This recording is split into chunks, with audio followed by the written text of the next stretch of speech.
তারেক রহমান সাহেব আমাদেরকে স্পষ্ট করে বলেছেন একজনকে মনোনয়ন দেওয়া হবে, বাকিদের সবাইকে যিনি মনোনয়ন পাবেন তিনি বাকি সবাইকে নিয়ে দলকে নিয়ে এগিয়ে যাবেন। দল একটি অশুভ, দেশ একটি অশুভ অবস্থার মধ্যে আছে, ষড়যন্ত্রের মধ্যে আছে এবং এগুলো বুঝাতে গিয়ে তিনি মায়ের গল্পের কথা বলেছেন যে সন্তানকে কেটে ফেললে প্রকৃত মা সে তার সন্তান চায় না বলে সন্তান জীবিত থাকুক, নানাভাবে আমাদেরকে বুঝিয়েছেন, খুব আবেগঘনভাবে বুঝিয়েছেন। আমরা অনেকেই অশ্রু সজল নয়নে হয়ে গিয়েছি। আমাদের প্রত্যাশা আজকের আমাদের ভারপ্রাপ্ত চেয়ারম্যান মহোদয়ের এই বক্তব্যের পর বিএনপির নেতাকর্মীরা মনোনয়ন নিয়ে কেউ কারোর বিরুদ্ধে দাঁড়াবে না, দল যাকে দেয় তাকে নিয়েই এগিয়ে যাবে, এটা আমার কাছে মনে হয়েছে। সেই প্রেক্ষিত থেকে আজকে খুবই গুরুত্বপূর্ণ এবং এই যে এমন একটি মর্মস্পর্শীভাবে আমাদের সামনে উপস্থাপন করেছেন, আমাদের হৃদয়কে নাড়া দিয়েছে এবং বিএনপি তার এই বক্তব্যের পরিপ্রেক্ষিতে ঐক্যবদ্ধ থেকে নির্বাচনী যুদ্ধে অংশগ্রহণ করে বিজয়ী হবে।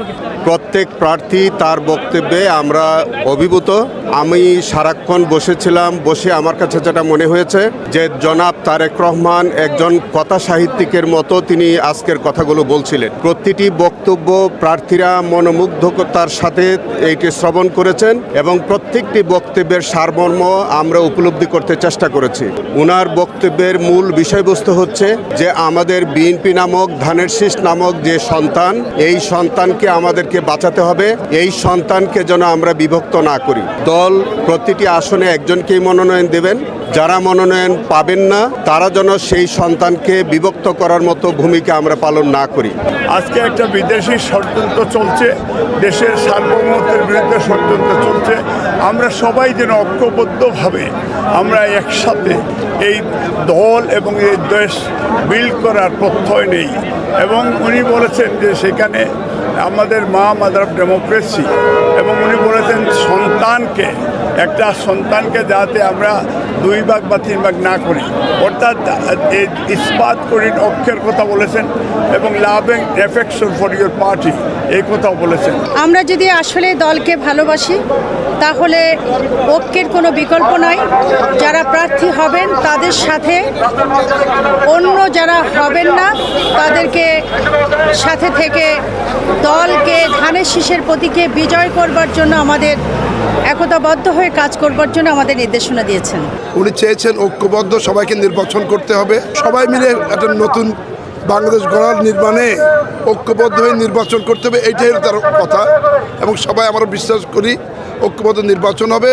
অতীতের 91-এর মতো আমরা 2001-এর মতো ঐক্যবদ্ধ নির্বাচন করে আমরা জয়লাভ করবো বলে আশা করি। এবং আগামী জাতীয় নির্বাচনে দল যাতে জয়যুক্ত হয় তার জন্য আমরা সকলে দল যাকে মনোনয়ন দেবে তার পক্ষে আমরা সকলে কাজ করব এবং তিনি এই আহ্বান জানিয়েছে একসাথে কাজ করার জন্য। যেটা উনি বলেছেন, উনি তো দলের ভালোর জন্যই বলেছে, অতএব আমরা সকলেই দলের পক্ষেই থাকবো, দলের জন্য কাজ করব। দেশের সামগ্রিক পরিস্থিতি নিয়ে কথা বলেছেন, আমাদের করণীয় সম্পর্কে কথা বলেছেন এবং আগামীতে আমাদের পরিকল্পনা নিয়ে আমাদের কথা হয়েছে।